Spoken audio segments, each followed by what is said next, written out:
moment, bien sûr, on travaille pour la paix, mais je dois reconnaître le fait que les pays africains sont adultes et ils font de leur tête et nous devons comprendre le sens de leur choix.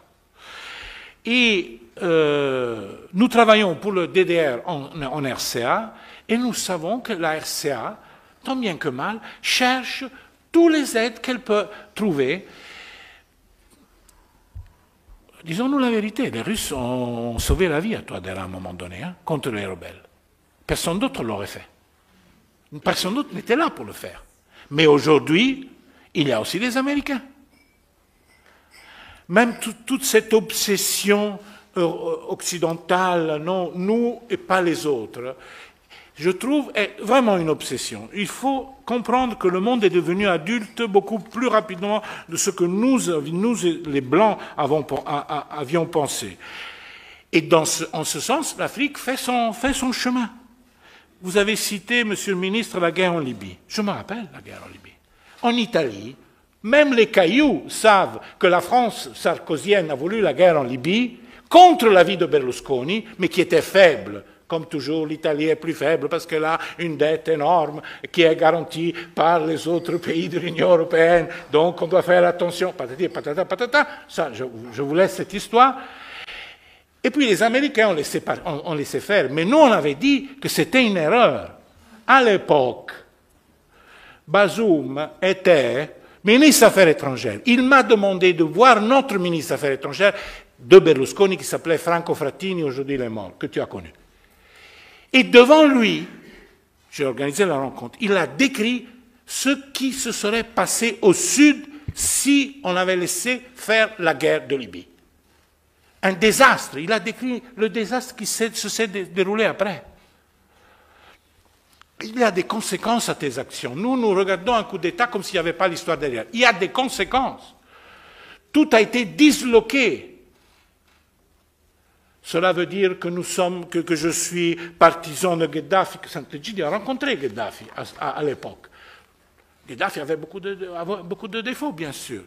Mais ce que nous voyons aujourd'hui est pire de la Libye d'hier. C'est pour dire. Donc ça, c'est le problème.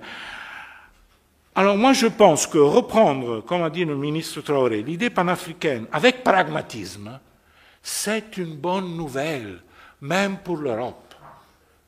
C'est dépasser l'inaccompli d'hier.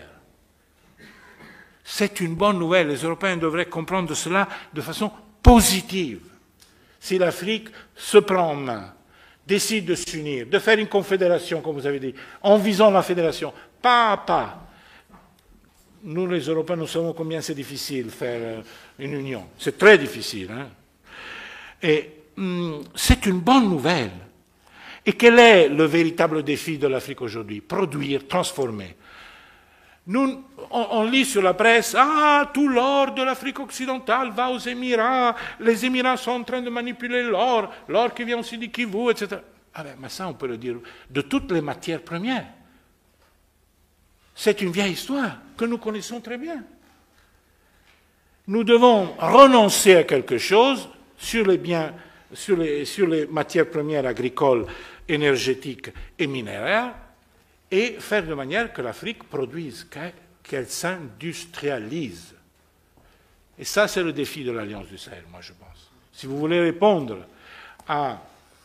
aux besoins des populations, c'est ça, transformer les ressources, au moins en partie, et devenir un acteur dans la globalisation économique. En le disant d'une autre manière, comme l'Asie est rentrée dans la globalisation avec la manufacture industrielle et technologique, l'Afrique peut très bien rentrer dans la globalisation de plein pied par la transformation de l'agribusiness avec l'industrie agricole, parce que le monde a besoin d'être nourri, feed the planet, objectif numéro 1, et seulement en Afrique, il y a encore 200 millions d'hectares libres, à part les forêts. C'est le seul lieu où on peut encore produire de la nourriture. Et c'est ça. Je ne dis pas seulement ça, mais ça, c'est sûrement une chose importante sur la démocratie. La narration que l'Afrique et le Sahel ont abandonné la démocratie.